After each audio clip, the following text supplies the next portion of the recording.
Let's solve one previous question of relation. This question was asked in GATE CS 2020, question number 17.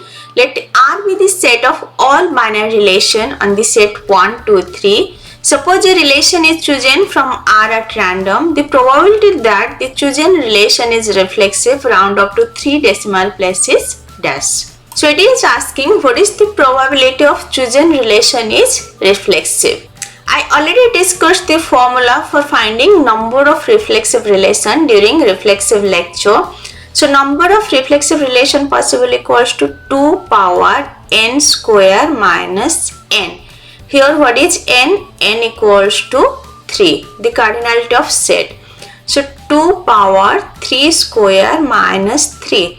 It's 2 power 9 minus 3. We can say 2 power 6.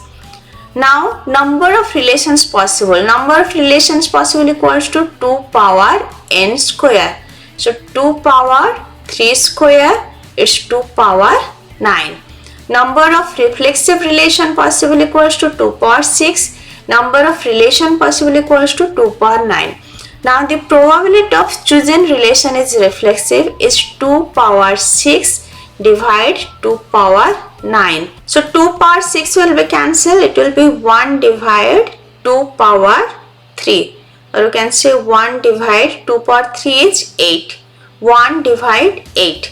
It's 0.125. This question is super easy if you know the formula, like number of reflexive relations possible equals to 2 power n square minus n, and number of relations possible equals to 2 power n square. I already discussed this formula during relation lecture. Just go through that, and if this lecture is helpful for you, please like, share and subscribe.